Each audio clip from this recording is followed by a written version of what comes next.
Frost reminded Jun-ho about his promise to buy her cheesecake later. Jun-ho rolled his eyes and told her to give his mouth a break, joking that she might just become the world's first overweight spirit. Next, Jun-ho went to meet the dwarves' chief, Graham.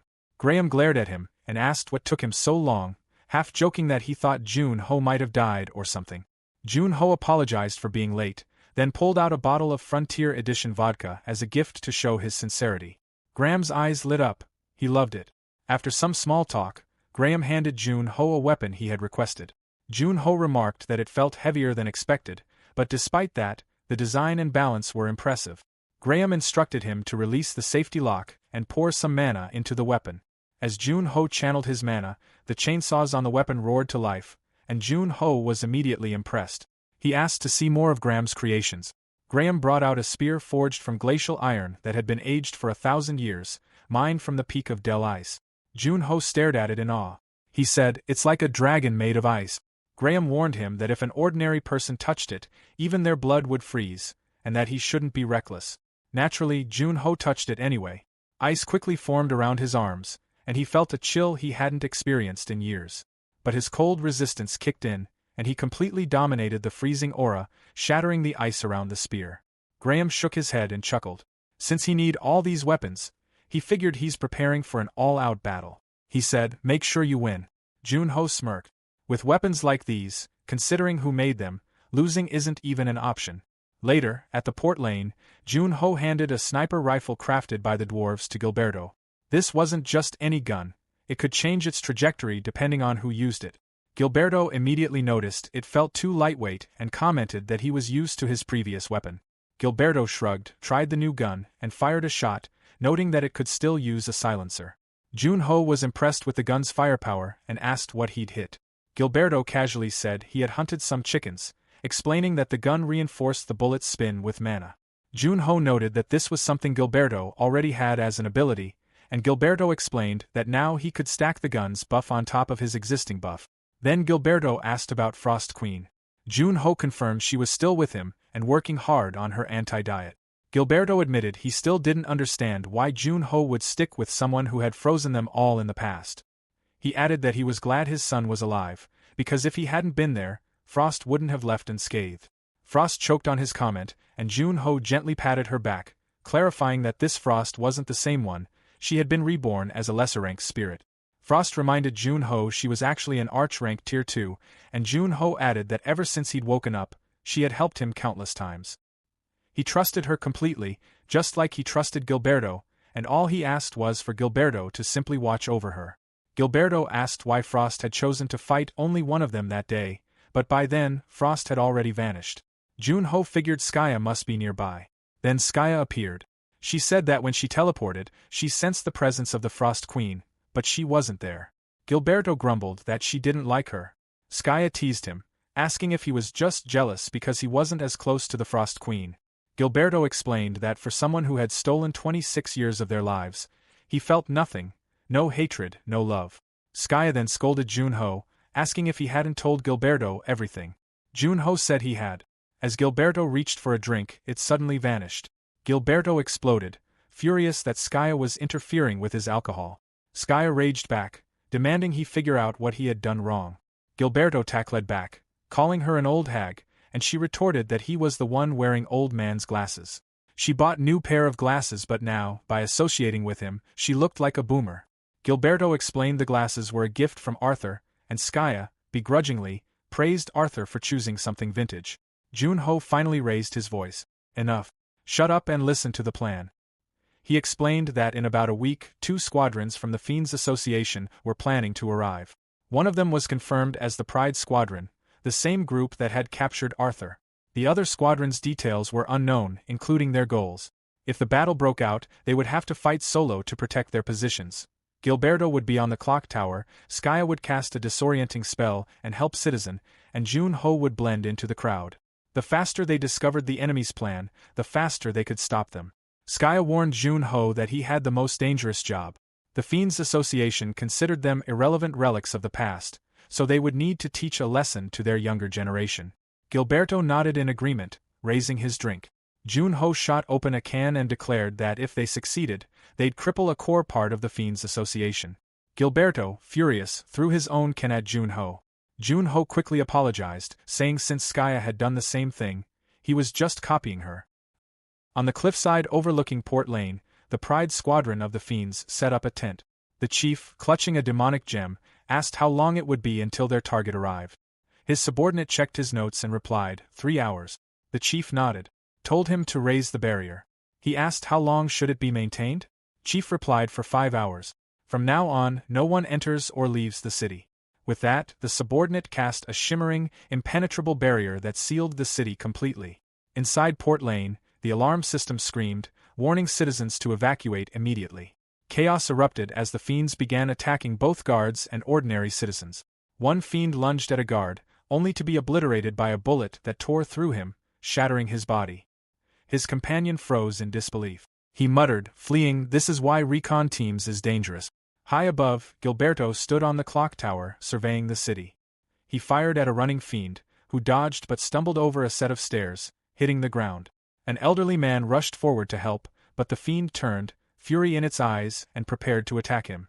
Citizens scattered as panic spread like wildfire. The fiend approached a child, intending to strike, only to be pierced by the same bullet that had narrowly missed earlier, altering its trajectory mid-flight. The child screamed in terror. Elsewhere, the remaining fiends overpowered the city's defenses, wiping out the guards and claiming control. In one of the shelters, panicked citizens huddled together, while city knights formed a shield, holding off the attackers. A knight commander shouted to his comrades, urging them to fight but protect the civilians at all costs. One female fiend targeted a knight, hurling a poison orb that melted through his armor. Another fiend sneered, declaring the humans weak and unworthy. But before they could react further, a sudden voice cut through the chaos. People who don't know their place are really annoying.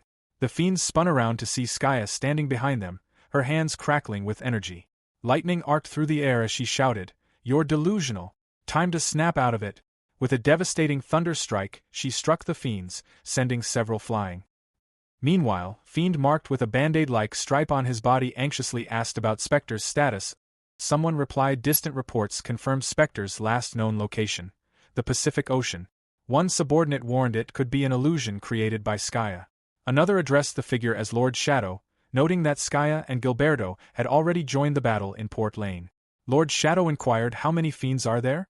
The subordinate answered excluding commanders, 34 Pride Squadron members and 17 Despair Squadron members. He asked if they should send backup. Lord Shadow replied it's already on the way. Back in the city, 3 fiends had already been killed by Skaya. The remaining city knights, struggling to understand the situation, asked Skaya who she was. She said calmly, "They don't know me yet." She replied, "I am Skaya Killiland, an archmage." The knights noticed the driller in her hands, a device capable of breaching the magical barrier. The knight asked why approach us with that. Skaya simply replied, "I'm here to handle the people who haven't evacuated yet." On the cliff, the Pride Squadron's subordinate briefed their chief. The obstacles in the city are the archmage and the envoy. In the worst-case scenario, Spectre might also be present. The Pride Lord's eyes gleamed with anticipation. Eliminating the archmage and the envoy is enough. But if Spectre is here and he take him down, their success will surpass the original mission.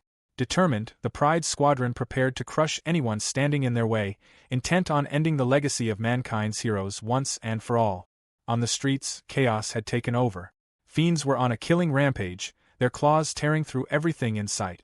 In the middle of it, Gilberto moved with precision, taking them down one by one. One fiend managed to block a bullet, but the shot curved unnaturally, tearing through the rest of them. The last fiend froze in terror as a bullet zipped toward him, ending his life instantly. Gilberto's voice crackled over the comms, asking Junho what are his coordinates. Junho replied calmly, 11 o'clock in the city slums. One knight is escorting the last group of evacuees. Gilberto spotted 4 fiends approaching the evacuees. He asked if he should take them down, but Skaya stopped him, telling him to save your bullets. Let Junho handle this. The knight stood his ground, shielding the frightened citizens. One of the fiends, eager to show off, laughed and told the others he would handle it alone. He wanted to demonstrate his new skill. But another fiend interrupted. They had just received orders from their leader. They needed to wrap things up quickly. The boasting fiend unleashed his elemental power. Crystals rained from the sky, drooped on the knight's sword. The moment it touched it, the blade shattered into pieces. The fiend sneered, and said, "The simplest law of this world is power. Power is everything. And weaklings like you who deny this law only make the world incomplete. Just then, Junho appeared and said, if you're using all your firepower on someone you call weak, then how much weaker does that make you? They recognized him, the representative of Spectre. Junho turned to the knight. Told him to take the citizens somewhere safe. Leave the rest to me. The fiend's blood boiled over. He snarled said, what did you just say about my firepower? Eagles are apex predators, yet they still use everything to hunt insects. Our goal isn't to fight, it's to annihilate. Junho's eyes narrowed. He said that skill of yours could have saved countless lives, if only it wasn't wasted on a fiend like you. With that, he summoned his frost skill. Shards of crystal formed around him, the cold biting at the fiend's skin. The fiend trembled. This was the one element he was weak against. He called it unfair. Junho said, didn't you say power is everything in this world? The crystals launched forward, piercing through him and ending his life instantly.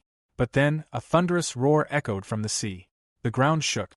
Frost's voice whispered, something's happening out there. Junho already knew. They're trying to capture a sea monster. Once they beat it, they'll use a demonic gem to control it. Nearby, the fiend scoffed. Why are you talking to yourself? The shaking grew stronger. Frost warned him, someone's approaching. The fiends relaxed at once. Their chief was coming. The knight stepped forward, blocking Junho. I can't let you fight alone. But in the next moment, the Pride Chief slammed down from above, crushing the knight beneath his weight. His grin stretched wide. I've been itching for a fight, and it seems I can't hold back. His eyes scanned Junho. You don't seem to have the usual 4 attributes. Instead, you have the ability to freeze. Interesting. Junho rushed forward with his sword, but the Pride Chief dodged easily. The chief mocked. Isn't that rude? At least let's have a proper chat before we fight. 2 fiends behind. Junho cut them down in an instant. He turned back to the chief. Now it's just the 2 of us. The Pride Chief chuckled. Why don't you join our association instead? Junho's eyes sharpened. What kind of answer are you expecting? The chief shrugged. Doesn't matter. Dead or alive, your fate will be the same. Junho smirked. How prideful of you. The Pride Chief grinned wider. I hear that a lot, and I've sliced apart everyone who's ever said it. Junho asked, then tell me, how high do you rank among fiends? I need to know just how much of a big trash I'm dealing with. That set him off. The Pride Chief charged, swinging a massive punch. Junho dodged, grabbing his hand, but the chief's strength was overwhelming. He lifted Junho into the air and tried slamming him down. Junho quickly froze his arm, but he shattered it into icy fragments. Junho froze the ground, but the chief tore through the ground itself, hurling concrete debris at him. Junho activated Overclock, weaving through the flying rubble at blinding speed. The Pride Chief laughed maniacally. We rise through the ranks by fighting and killing, and my victories have earned me rank 37. Junho's eyes narrowed as he noticed something. The debris stopped midair. With a flick, the chief hurled it all at him. Junho surprised muttered, he can control momentum? Dodging each projectile. The Pride Chief mocked him. You're just a representative. You'll never touch the leaderboard I've earned. Junho pushed his overclock to 15%, but the debris kept chasing him relentlessly. Then, the chief leapt high, preparing a devastating overhead blow. Junho barely avoided it, but before he could react, the chief's subordinates raised a barrier around them, trapping him inside. The Frost Queen's voice filled with concern. Junho, you're trapped. The chief grinned viciously, pulling out his steel balls. Frost gasped. Those aren't ordinary. They defy gravity. The chief smirked. He called them steel ping-pong. The best part about controlling kinetic energy is, he don't even have to move a muscle. Junho growled, then stop talking and launch them already. He boosted overclock to 17%. The chief calmly replied, I'm calculating their path. Don't worry, I'll make sure they only take a limb or 2. Then, with a flick, the steel balls shot forward. Junho reacted fast, dodging and freezing them one by one. But there were too many. He pushed overclock to 30%, yet still couldn't keep up. Frost scolded him. Freezing one by one isn't how Frost works. That's not its essence. Junho shouted, I'm giving it everything I've got. She scoffed. This is your all? Pathetic. You'll only form bad habits if I step in. Junho gritted his teeth. Then hurry and help me already. Her tone sharpened. That's not how you ask for a favor. He forced a deep breath. Added, please. Help me. Finally, Frost relented. She lifted her blindfold. Saying time for your Frost course, part 2. She said Frost isn't about brute force. It's about efficiency. Think carefully, how much to freeze and how far to freeze. Jun-ho gives another but grasping the theory right after hearing felt impossible. Jun-ho stood still. She continued, now try again. If you fail, I'll step in myself. The steel balls closed in. Jun-ho shut his eyes, then snapped them open. In an instant, all 50 balls froze midair. Frost smiled. Well done. But your reaction time still needs work. The Pride Chief's jaw dropped. What the hell just happened? His weapons, his pride, were now frozen, turned against him. He roared, damn it. On any other day, I'd have all 500 of them, but today I only brought 50. He screamed at his subordinates to drop the barrier. But before he could recover, a massive frost sphere hurtled toward him. He barely dodged, scrambling desperately. Pouring all his kinetic energy into one last blow, he launched his final attack, only to realize he wasn't striking Jun-ho, but Frost herself. His eyes widened. A spirit? That's when Jun-ho lunged from the ground. The sphere pierced clean through his back. The Pride Chief gasped, begging for mercy. But Jun-ho's eyes were merciless. With one swift motion, he ended him.